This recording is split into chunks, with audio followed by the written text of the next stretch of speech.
সন্মানীয় শিক্ষাগুৰুসকল, সমগ্ৰ শিক্ষা অভিযান মিছনৰ পৰা এটা গুৰুত্বপূৰ্ণ নটিফিকেশ্যন ওলাইছে যে অসমত কৰ্মৰত প্ৰাথমিক বিদ্যালয়ৰ পৰা একদম ছিনিয়ৰ ছেকেণ্ডেৰী অৰ্থাৎ হায়াৰ ছেকেণ্ডেৰীলৈকে সকলো টিচাৰে শিক্ষকসকলৰ সকলো ছুটি শিক্ষা সেতুত আপডেট হ'ব এতিয়াৰ পৰা। তো সেইকাৰণে সমগ্ৰ শিক্ষাৰ পৰা এটা নটিফিকেশ্যন ওলাইছে, যিটো সকলো DO, IS, district mission coordinator, DI সকলোলৈকে এই নটিফিকেশ্যনটো পঠাইছে।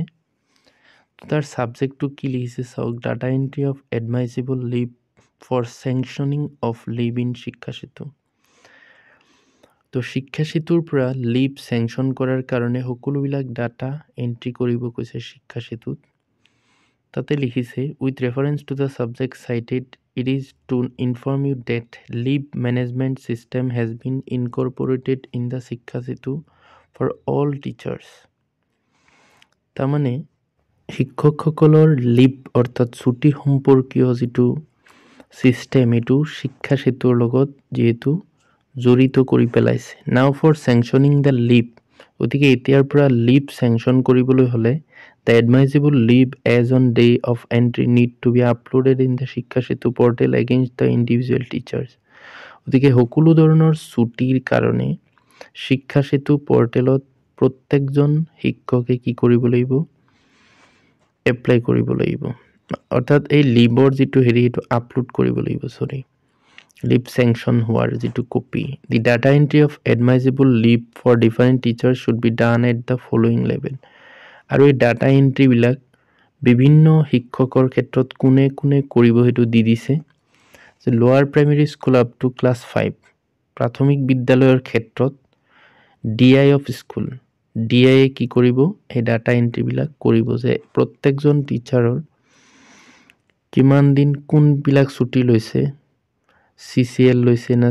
আপাৰ প্ৰাইমেৰী স্কুলৰ ক্ষেত্ৰত অৰ্থাৎ আপ টু ক্লাছ 8 লৈকে তেওঁলোকৰ ছুটিৰ যিটো ডাটা এণ্ট্ৰি এইটো DOA কৰিব, অৰ্থাৎ ডিষ্ট্ৰিক্ট এলিমেণ্টাৰী এডুকেশ্যন অফিচাৰ।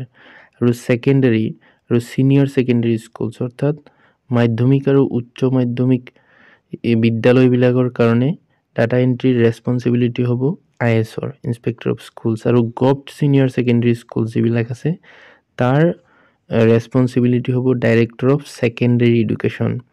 আৰু SSA কণ্ট্ৰেকচুৱেল আৰু ষ্টেট পুল টিচাৰৰ কাৰণে ডিষ্ট্ৰিক্ট মিছন কোঅৰ্ডিনেটৰে এইটো ৰেছপঞ্চিবিলিটি থাকিব। অৰ্থাৎ প্ৰত্যেকজন টিচাৰে ধৰক তেওঁ মেটাৰ্নিটি লিভ বা CCL বা আৰু বিভিন্ন ধৰণৰ ছুটি থাকে CL বাদ দি, তো সেইবিলাক তেওঁ কিমান দিন লৈছে বা কিমান দিন আগলৈ ল'ব, এই সকলোবিলাক ডাটা এওঁলোকৰ ৰেছপঞ্চিবিলিটি থাকিব এইটো শিক্ষা সেতুত আপডেট। লগতে কি লিখিছে চাওক, therefore you are requested to complete the data entry of admissible leave as per record of service book by 25 March 2024 without fail.